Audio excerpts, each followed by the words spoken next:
ছেলে অপহরণ হয়েছে এমন খবর শুনেই বাবা কাঁদতে কাঁদতে ঢুকে পড়লেন প্রধানমন্ত্রী সচিবালয়ের দপ্তরে। সামনাসামনি পেয়েও যান প্রধানমন্ত্রী তারেক রহমানকে। পুরো ঘটনা শুনে ফোনে সংশ্লিষ্ট পুলিশ কর্মকর্তাদের ছেলেটিকে উদ্ধারের নির্দেশ দেন প্রধানমন্ত্রী। প্রধানমন্ত্রীর নির্দেশের পরপরই উদ্ধার অভিযানে নামেন পুলিশের রমনা বিভাগের ডিসি মাসুদ আলমের নেতৃত্বাধীন দল। পুলিশ সূত্রে জানা গেছে, উদ্ধার হওয়া শিক্ষার্থী খিলগাঁওয়ের ন্যাশনাল ল্যাবরেটরি আইডিয়াল স্কুলের নবম শ্রেণীর ছাত্র। দুপুর 2:30টার দিকে স্কুল ছুটির পর 4-5 জন ব্যক্তি তাকে আটকে জোরপুকুর এলাকার একটি 7তলা নির্মাণাধীন ভবনে নিয়ে যায়।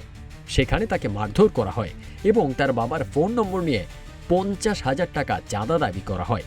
টাকা না দিলে তাকে হত্যার হুমকিও দেওয়া হয়। জানা যায়, শিশুটির বাবা সচিবালয়ে কর্মরত। অপহরণকারীরা যে নম্বর থেকে তাকে ফোন করেছিল সেটি ট্র্যাক করতে টাকা পাঠানোর আশ্বাস দিয়ে যোগাযোগ অব্যাহত রাখে পুলিশ। কিছু সময় দর কষাকষির পর তাদের অবস্থান শনাক্ত করা হয়। এরপর অভিযান চালিয়ে খিলগাঁওয়ের একটি নির্মাণাধীন ভবন থেকে অপহৃত ছেলেটিকে উদ্ধার করে পুলিশ। তবে পুলিশের উপস্থিতি টের পেয়ে অপহরণকারীরা পালিয়ে যায়।